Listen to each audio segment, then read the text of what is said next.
Okay, well, thank you very much for spending a wonderful Saturday here, learning about all aspects of medicine in a way. What I'm going to try to leave you with is a sense of where we are in our treatment for Alzheimer's disease and where we're going, not only here at CU Anschutz in Colorado, but around the world. First, let me tell you a little history of what Alzheimer's disease is, and so that you have a sense of what's actually going on in the brain of somebody with Alzheimer's disease. So on the right, of course, is Dr. Alzheimer, a German physician in the early part of the last century, who described the clinical symptoms of August Dieter, shown on the left, the first patient who was studied as an indicator of Alzheimer's disease. Now, of course, he was a modest man, didn't name it after himself, but the head of his institute did, because that would help with fundraising and that kind of thing. So August Dieter had classic Alzheimer's disease. She was paranoid about her physicians, didn't recognize her family, had short-term memory loss.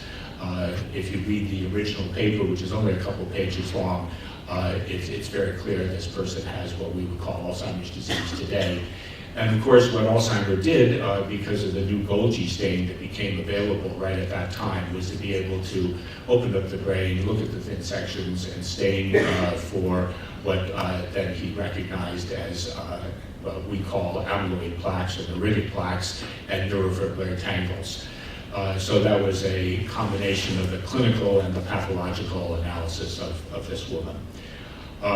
We've gone back and found the slides that he used, and there's a little bit of a debate, but it seems that she may have had an early onset familial form of Alzheimer's disease. So the problem for decades since the first study was that Alzheimer's was a pretty rare disease. And in fact, in the 1950s, I had been told that medical students never got a lecture on Alzheimer's disease because it was so rare. The reason was a matter of primarily definition, in the sense that Alzheimer's disease was ascribed to early onset dementia, and late onset dementia was either considered a normal form of aging or atherosclerosis of the brain. It's given a number of names, such as senile dementia. But in the 60s, it became clear to the pathologists and the biochemists and the geneticists that these really should be combined as one disorder. And so Alzheimer's disease was applied not only to the early onset form, but also the late onset form. Pathology was the same, the clinical symptoms were the same, so it's combined. And as a result of modern medicine over the last several decades, where cancer and heart disease is at least manageable, everybody's living longer, and so the number of Alzheimer's patients has inexorably risen, as you see on this slide. If you look around the room, if everyone here lives to be 85, about 40 or 50% of us will have Alzheimer's disease, and the other half will be caregivers. So this is a catastrophe in the making, obviously. The Alzheimer's Association estimates that there are about $230 billion a year in the United States alone spent on Alzheimer's. That's going to go up to about $1 trillion a year by 2050, so we can't afford that, needless to say. So what we have to do is to solve the problem, and unfortunately there are only 4 FDA-approved drugs for Alzheimer's disease. Those are shown on the right. Namenda, Aricept, Razodine, and Exelon. And these drugs do not affect the disease process at all. They do not reverse the cognitive symptoms. They only slow the development of the cognitive symptoms for about a year. And the way they work is similar to what happens in, let's say, L-DOPA therapy, in the sense that the neurotransmitters that are involved in memory in the brain are aided by the treatment of patients with Namenda or one of the cholinesterase inhibitors, Aricept, Razodine, and Exelon. So cholinesterase inhibitor obviously inhibits cholinesterase, acetylcholinesterase, which degrades acetylcholine at the synapse. And the inhibition of that enzyme allows acetylcholine to last a little longer, so the loss of synapses and the loss of neurons that characterize Alzheimer's disease obviously is benefited by the treatment with a cholinesterase inhibitor because the acetylcholine works a little bit better. Namenda is a complicated partial agonist for the NMDA receptor, so glutamate as a neurotransmitter works a little bit better if you treat with Namenda. But they, as I said, do not affect the disease process per se. So in order to do that, we have to understand a little bit more about what is actually happening in the brain of an Alzheimer's patient. And the first thing that Alois Alzheimer noticed, of course, was that the brain of Auguste Dieter was much smaller than a normal brain of a person who didn't have Alzheimer's disease. The sulci were, obviously different. There was shrinkage of the cerebral cortex and the hippocampus. That alone, of course, doesn't describe it. The plaques and tangles showed on the right-hand side are what characterize Alzheimer's disease. So these are, little Brillo pads, in this case of the neuritic plaques that occur by the millions in the parts of the brain involved in cognition and memory, and the neurofibrillary tangles shown in the bottom left of that microscope, a Golgi stain, or in this case a silver stain, similar, is a dying neuron. And so if we assume that this pathology is part of the pathogenic pathway, then we need to know a little bit about what's going on there. And for a long time it was assumed that you could only really diagnose Alzheimer's disease at autopsy, and that has become less and less true in the last 20 years or so. First of all, the neurologists have gotten a lot better with their neuropsychological tests, and second of all, we have certain biomarkers. So one of them is an amyloid imaging scan, which is shown here with Pittsburgh compound B. This is a small radioactive ligand that has been designed to bind to the beta sheet of the amyloid deposits. And you can see on the right-hand side that an amyloid-positive Alzheimer's disease patient has a lot of red in their brain, indicating the binding of this PIB ligand, whereas a normal individual without cognitive deficits has much less, but not no amyloid deposition recognized by the PET imaging. This kind of imaging in living individuals has allowed the following slide to be made, which shows that the plaques of Alzheimer's disease begin very early in the disease process. The tangles that can be detected by new imaging come up a little bit later, and the shrinkage of the brain and the cognitive deficits come much, much later. So the pathology of Alzheimer's disease starts between 15 and 20 years before any clinical symptoms are apparent. And that indicates that this is a very long-lived disease, so to speak. And if we are expected to develop treatments for prevention, we're going to probably have to start those treatments very early. And so biomarkers are a very big part of our research and all the research around the world. Obviously, a PET imaging scan is pretty expensive, so that's not going to be the biomarker of choice, but there are blood biomarkers which are giving us an indication of the progression of the disease. Not ready for clinical use yet, but looking very hopeful in the laboratory. So obviously, long-term solution is more research.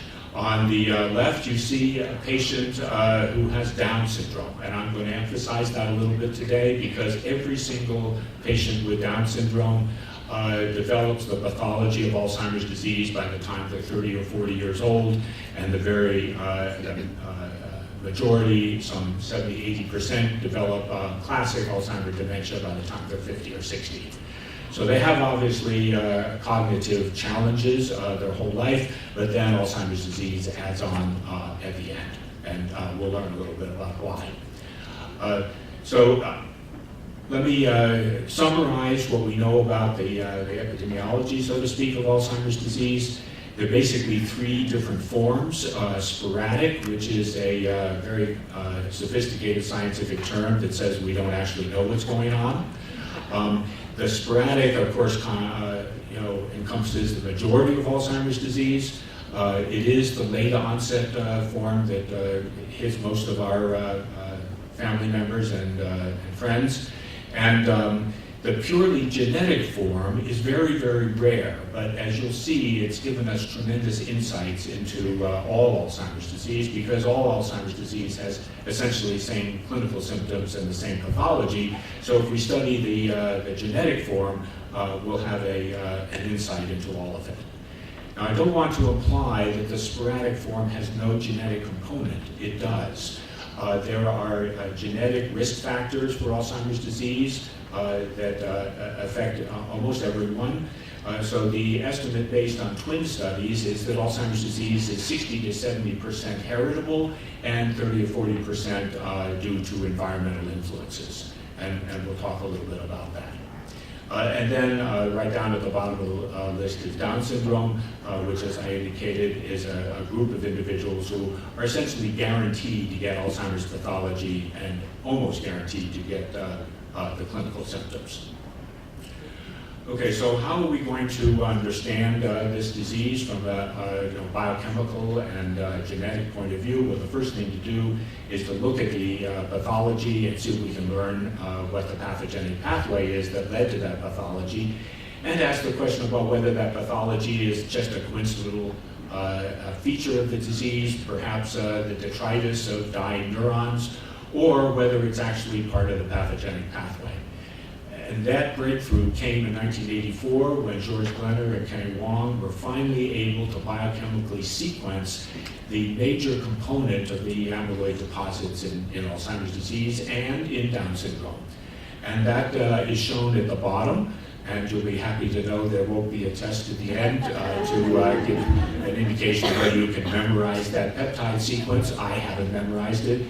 But it is really the key to our modern understanding of Alzheimer's disease. So why has that given us so many insights? Well, the first was that it explains why people with Down syndrome get Alzheimer's disease. It turns out that by reverse genetics, the gene encoding the amyloid peptide was identified and shown to be on chromosome 21. So that's why people with Down syndrome all get Alzheimer's disease. They have 3 copies of chromosome 21 instead of 2 copies. They make more amyloid peptide. It begins to accumulate in their teenage years, and by the time they're 30 or 40, their brains look like an 85-year-old with Alzheimer's disease. The other insight came from the recognition that a autosomal dominant inheritance of Alzheimer's disease in those rare families indicated that there had to be a mutation in a single gene that was causing the Alzheimer's disease. And it turns out that some of those families have a mutation in the APP gene that generates more A-beta peptide upon cleavage of the amyloid precursor protein. So we have overexpression of A-beta because of Down syndrome, an extra copy of the gene. There are very rare families in which the APP gene has been duplicated on one of the chromosome 21. So they have 2 chromosome 21s, but the APP gene is duplicated on one of them, so they have 3 copies. They get early onset Alzheimer's disease. And if you have a mutation in that gene that gives you more A-beta peptide, then you have familial Alzheimer's disease, inherited autosomal dominantly and with 100% penetrance, for those of you who like those words. That just means that if you have the mutation, you're guaranteed to get the disease. The particular time at which the disease arises, the age of onset, can be in the 50s, as in the case of August Dieter. It can be in the 40s, it can be in the 30s, it can even be in the late 20s, depending upon the mutation. And if the family member has an age of onset of, say, 35, then half their kids are going to have Alzheimer's disease at the age of 35 as well. So that means that this gene and this peptide are obviously key to the disease, and we had better find out what they do. So unfortunately, animals do not generally get Alzheimer's disease. The only animals that normally get Alzheimer's disease as they age are monkeys, which are pretty expensive and a bit unethical to use in large numbers, and polar bears, and my dean has promised me that he will not allow lots of polar bears running around the medical school. So all of us around the world needed to develop an animal model for Alzheimer's disease. It's obviously too unsafe and too expensive to try new drugs in people, so we need an animal model. And so mice normally don't get Alzheimer's disease because their biochemistry and their genetics is different. But if you take the APP mutant gene out of the blood cells of somebody in a family with inherited Alzheimer's disease and put it into a mouse, so the mouse is partially human, that mouse gets Alzheimer's disease pathology by the time they say maybe 6 months or 9 months old, depending upon how many copies.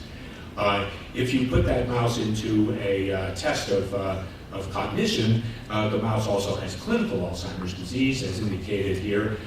We have a kid swimming pool with a little bit of stainless steel barriers to separate it into channels. This is called the radial arm water maze. And the essence of it is that mice are perfectly happy to swim, but they do like to get out of the water.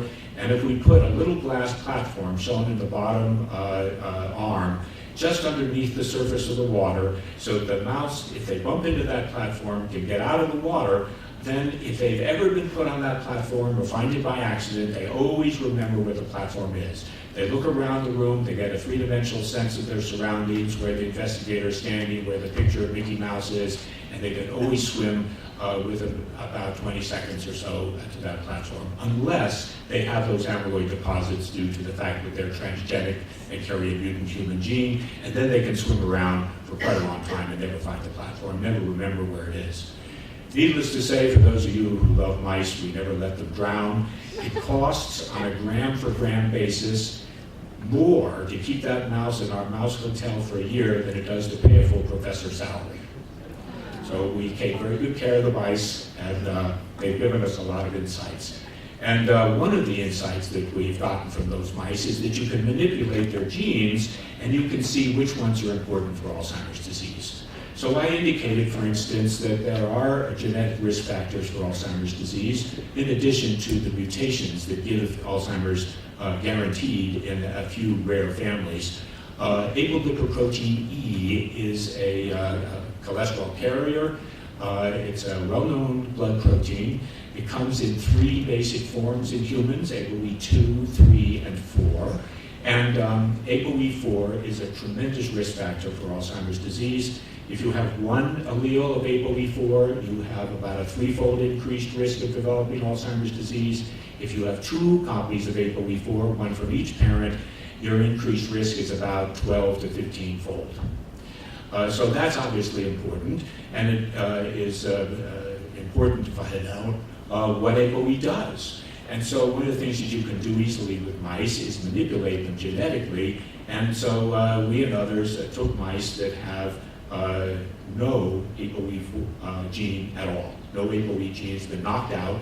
We mate them to the APP mice, and we see what's shown on the right-hand side. Namely, the A-beta peptide is made, but it doesn't deposit. It makes no amyloid deposits at all. So that means that A-beta by itself is really harmless as far as amyloid formation is concerned. It needs the catalytic activity of ApoE to make those amyloid deposits.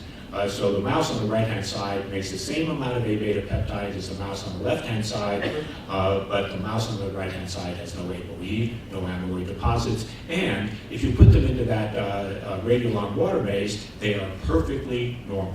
They have no cognitive deficits whatsoever. So that means that the amyloid deposits have now been clearly linked to the cognitive deficits, at least in mice. So if we put all this together, we get a sort of model, a pathogenic pathway for Alzheimer's disease, which is shown here, which we call the amyloid cascade hypothesis. And it starts with the amyloid precursor protein, which is encoded on chromosome 21. The A-beta peptide, that 42 amino acid peptide found by Glenner and Wong, is only a small fragment of the full APP protein. And what happens in Alzheimer's disease is that the A-beta peptide gets cleaved out by 2 enzymes, beta secretase and gamma secretase, making those clippings. And then the free soluble A-beta peptide has a natural tendency to stick to itself and make fibers, which are toxic to neurons and kill them. But ApoE, especially ApoE4, is a catalyst and helps promote the polymerization of the A-beta peptide. So if you get rid of ApoE, then you don't get those amyloid deposits. And ultimately, these deposits accumulate, and they, through a complex series of other events, lead to the formation of those neurofibrillary tangles, which again, in this slide, are shown in the bottom left-hand corner of the micrograph. So if you take a look at this, everyone in this room can say, well, it's obvious how to cure Alzheimer's disease. All we have to do is to get rid of the amyloid precursor protein and its gene. Well, that's okay, except that that leads to side effects. It's an important gene. We could inhibit the enzyme gamma secretase or beta secretase so the A-beta peptide never gets formed. It's a great idea, works in the mice. We got problems in the humans because of side effects. Gamma secretase is a very important enzyme for a lot of things, and so if you inhibit it, you've got side effects. It turns out that beta secretase is perhaps a better model, and there are a number of clinical trials that are being carried out now with beta secretase inhibitors. The side effects are very minimal, and there is at least hint of a slowing of the cognitive decline in those studies. It's too early to get too excited, but it's interesting. ApoE can be attacked in various ways in mice. You can either get rid of it, as I showed genetically, or you can inhibit its binding to the A-beta peptide so it doesn't block the other function of ApoE. That works great to get rid of the amyloid deposits. And clinical trials are now being tested, or at least planned, for attacking the effect of ApoE in Alzheimer's disease. And of course, there's a whole set of studies to try to attack the effect of the tangles in Alzheimer's disease. But none so far have come anywhere close to being approvable by the FDA. So if we were going to try to attack ApoE, how would we do it? There are a number of approaches to take, but here's one that we're doing in our lab, which is to take the Nih Drug Library, everything you've ever heard of that have been tried in humans, and just test them one at a time for their ability to block the binding of ApoE to A-beta and its catalytic activity on polymerization. That doesn't mean that the normal function of those drugs is at all related to Alzheimer's disease. They could be an anti-cancer drug, an antidepressant, but their chemical structure is apparently blocking the binding of the ApoE to the A-beta. So we have a number of hits. We're going to narrow them down and eventually go through the process of testing them in cells, testing them in mice, and potentially moving them into clinic. Of course, since they're already human drugs, the phase 1 trials have already been done. That's good news for getting them into clinic soon, but we've got a lot more laboratory work before we can do that. I'm going to speak a tiny bit about Down syndrome. This is, of course, a special group of people who really are a modern medical miracle. In the 1970s, the life expectancy of somebody with Down syndrome was about 10 years old. Today, it's about 60.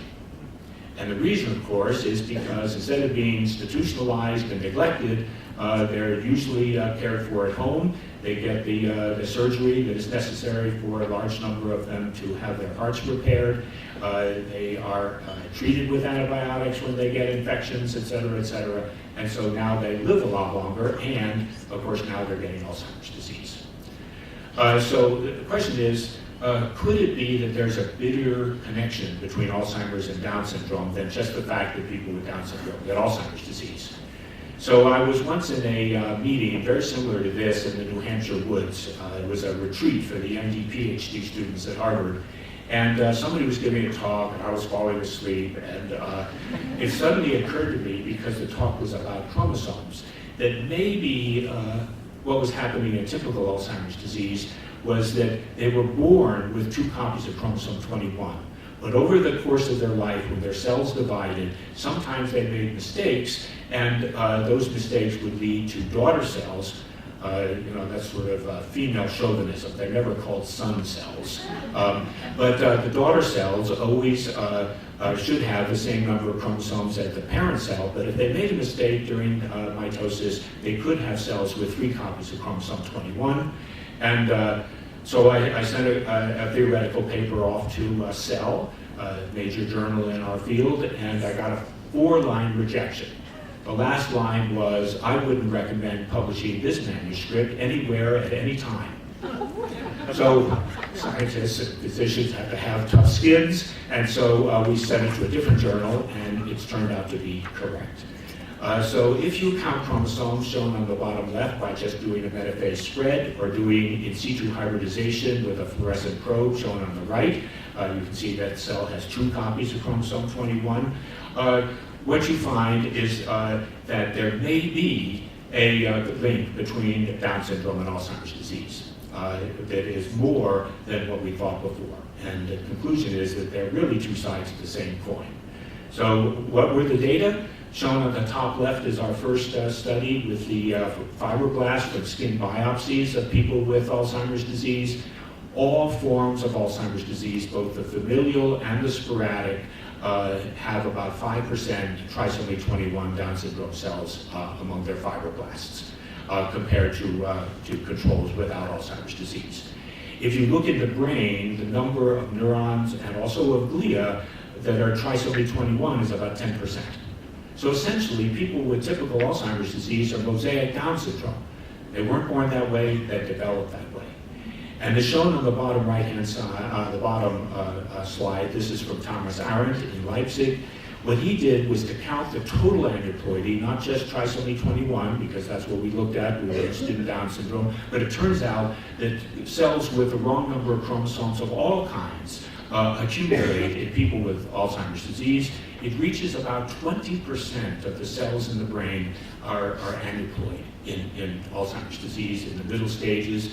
And toward the end of the disease, those cells preferentially die. And the death of those aneuploid cells accounts for about 90% of the atrophy and cell loss in Alzheimer's disease. So this is obviously a very important part of the pathogenic pathway and opens up a whole new set of experiments with respect to why is it happening and how could we develop a drug to prevent it. So I'll give you one example of a kind of experiment that addresses that question. We go back to the mice. Remember those mice that have an APP mutation? Those mice have about 6% trisomy 16, which is the equivalent of chromosome 21 in mice. 21 in humans, 16 in mice. About 6% of their nerve cells have trisomy 16. And another 15-20% of their neurons are aneuploid or other chromosomes. If you merely add the A-beta peptide to cells in culture and let them divide twice, 20% of the cells are aneuploid. So shown on the right-hand side, for instance, is 2 daughter cells. They started out with 2 copies of every chromosome, and we are particularly measuring 12 and 21. The daughter cells, you can see that the top one has 3 copies of chromosome 21 and 1 copy of chromosome 12. The bottom cell has 3 copies of chromosome 12 and 1 copy of chromosome 21, instead of 2 and 2, which is what they should have. So the A-beta peptide actually causes this aneuploidy, and we know exactly why, we know what the target is, and we're trying to develop drugs to prevent that. So it's great to have a group of individuals like people with Down syndrome that can give us a lot of insights about the disease because they always get it. But what about the possibility of finding a group of people who almost never get Alzheimer's disease? We could learn from them too. And it turns out that people with rheumatoid arthritis almost never get Alzheimer's disease. They're about 8-fold protected. So the assumption of the people who found this was that NSAIDs that are taken in large amounts over the course of their life by people with rheumatoid arthritis would block the inflammation throughout the body, including the brain. And we and others had shown that inflammation was an important part of the disease process in Alzheimer's disease. So maybe what was happening is that they were taking NSAIDs, and that was inadvertently reducing the inflammation in the brain and reducing their risk for Alzheimer's disease. So $500 million and a number of years of study by the NIH on NSAIDs as a potential therapy for Alzheimer's disease was a total failure. And in fact, when they redid it with mild cognitive impairment, they had to stop the study early because some people actually got worse instead of better. So it was a great idea, it made sense. The NSAID certainly seemed to help some of the mice, but it was the wrong idea. So we had a slightly different idea, which was that maybe there's a natural response to their rheumatoid arthritis that leads to the generation of different biomarkers in the blood of people with rheumatoid arthritis that could give us a hint about why they were protected. So I asked a first-year graduate student of mine, Tim Boyd, he was shown in the, one of the first slides, to go into the library and make me a long list of everything that was different about the blood proteins of people with rheumatoid arthritis. And that list was fairly long, and we began to look at it and cognitively decide which were likely to be the reason, and finally did an experiment in which we injected 3 proteins into 3 groups of mice that had Alzheimer's disease. And the proteins we picked were proteins that would stimulate the bone marrow to make more white blood cells. And the particular ones we were interested in were the macrophages, which, as you know, are like little Pac-Men. They go running around the body and eat up things that aren't supposed to be there. And of course, the amyloid is not supposed to be in the brain, so we had known from in vitro studies that microglia and macrophages were easily able to phagocytose the amyloid deposits. And so we thought, well, maybe if we could induce the production of phagocytes, we might be able to reduce amyloid deposits. So we made an experiment in which each of these 3 proteins, G-CSF, granulocyte colony stimulating factor, M-CSF, macrophage colony stimulating factor, and GM-CSF, granulocyte macrophage colony stimulating factor. You know, immunologists have a lot of time on their hands to make up fancy new names. And these are completely different proteins. We injected it in the one side of the brain of a number of mice, and 1 week later sacrificed the mice and looked at their pathology. And as shown on the left-hand side, you can see that the left side of that brain, which was injected with GM-CSF, has fewer of those little white amyloid deposits than the side on the right. And essentially, 1 injection, 1 week later, 40% of the amyloid deposits were just like gone. So that was exciting. And the next thing we did was to inject under the skin, because a review of the literature showed that GM-CSF crosses the blood-brain barrier, and that allowed us to test the behavior of the mice as well as the pathology. The behavior shown on the right-hand side. Essentially, 2 or 3 weeks of injections of GM-CSF reduced the cognitive deficits of the mice completely. They became totally normal in their cognition. And of course, the amyloid deposits also were reduced. So this was a drug that had a very strong effect on the mouse model for Alzheimer's disease, and as you probably recognize, it's a human drug already. It's been an FDA-approved drug for 20 years to support patients with leukopenia. And for instance, if they have a bone marrow transplant, they get GM-CSF or G-CSF to re-stimulate the bone marrow. It's really a very, very safe drug. And so that allowed us to do a clinical study a lot earlier than we really expected. I have to tell you a little story about this IRB that we had in Florida. After Umi and I, well, the FDA gave us permission to do this clinical study in 1 month. Now, you complain about Washington bureaucracy, but the FDA is pretty good at doing what it needs to do, I have to say. But the IRB took about a year, and they finally told us, look, we're not going to let you do a double-blind, placebo-controlled trial in people with Alzheimer's disease with this historically extremely safe drug until you show us human data that the drug improves cognition. What? That's the study. So I didn't know what to do. I called up my friends at the Broomfield Cancer Center, and I said, is there any, even anecdotal evidence that people with bone marrow transplants or have other reasons for taking GM-CSF injections have an improved cognition? So the guy I talked to said, well, you know, you have to go and talk to Margaret Booth Jones because she had an American Cancer Society grant to see whether bone marrow transplant actually improved cognition. And the reason that was important is because people who have a need for a bone marrow transplant because of leukemia have a lot of chemo brain. They get a lot of high-dose chemotherapy. Their cognition declines because of that. And she wanted to find out whether they got better after the bone marrow transplant. And the paper had just been published, And yes, they do. So I knew Margaret because our kids were in the same daycare. I called her up, said, so did they get GM-CSF or GCSF? She said, well, we don't know. We didn't keep track of that. So, well, how do we find out? Oh, they'd have to be reconsented. We'd have to open up all their files. It would take a long time. And so I think she had the brilliant idea that all we had to do was to call up the patient billing records at Broomfield Cancer Center and find out who got charged for GM-CSF. So we did that, and we found that the people who had gotten GM-CSF in any amount, even combined with GCSF, improved in their cognition in the 6 to 12 months after bone marrow transplant, far more than if they got only GCSF or nothing. So that satisfied the IRB and gave us a new discovery, which is GM-CSF Leukine, the clinical name, may be good for chemo brain. So what do we do now? We asked all the things that GM-CSF could do. So it turns out that in the mice anyway, GM-CSF improves the cognition in mice with Down syndrome. These mice don't have Alzheimer's disease because the APP gene in mice is different, but they do have cognitive deficits, and GM-CSF in the DP16 mice returned their cognition to normal. The other interesting thing is that the mice that were aged and had age-related cognitive decline, they also returned to the cognition of young mice with GM-CSF.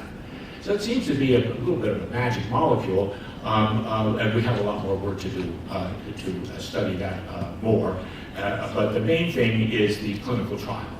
So we have started a 3-week trial in which the people get GM-CSF Leukine injections 5 days a week for 3 weeks, and then we follow them for 45 and 90 days afterwards. And we do a whole set of cognitive tests before and after. And we reported at the Alzheimer's Association International Conference in London the following data, which are, I have to say, very preliminary. There are only some dozen or so people treated with Leukine and same number treated with placebo. But the initial hint is that there is a statistically significant improvement from baseline in the MMSE people with, treated with Leukine, and no such change in the people treated with placebo. So not only is there statistically significant improvement over baseline, but there's a statistically significant improvement over the placebo group. After the treatment is stopped at the end of 3 weeks, we watched over the following follow-up times, and the improvement declines. So it seems to be only there if you're treating. I have to say, we're only cautiously optimistic on this. There's certainly a possibility with such a small group that a larger group would show this. Perhaps a longer-term treatment would be necessary. And we're starting a 6-month trial within a couple of months to see whether that will benefit the patients even more. Activities of daily living is barely statistically significant, the Leukine group over the placebo group. So that's a activity and functional assay, which is also helpful. The ADAS-Cog, which is a standard set of tests for clinical trials in Alzheimer's disease, there's no clinically significant and statistically significant difference. So it doesn't affect everything so far in this very, very, very small trial. So as I indicated, about 20 subjects, now it's about 30, have finished the treatment phase. One of the things that we were looking for, and which we were very happy to see, was that there were no adverse events, serious adverse events for this study.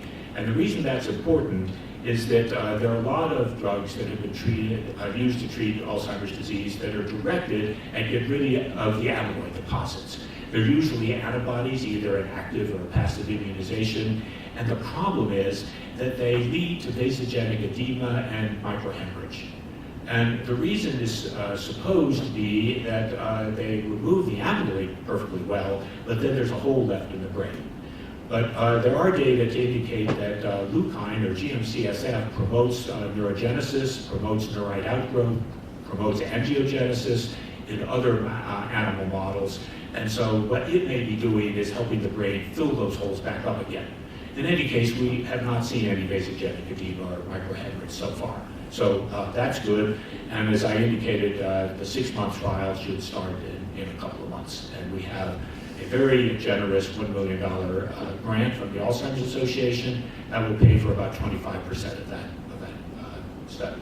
So everything is going in the right direction, we hope. We have appreciation of our scientists and clinicians and our funding agencies, and of course the participants in red are people we couldn't do without, and we appreciate them. And we hope that with this work, either in the new drugs we're developing in the lab, or possibly with Leukine, or possibly a combination, we might be able to get a handle on this disorder. And I thank you very much for your attention and for inviting me.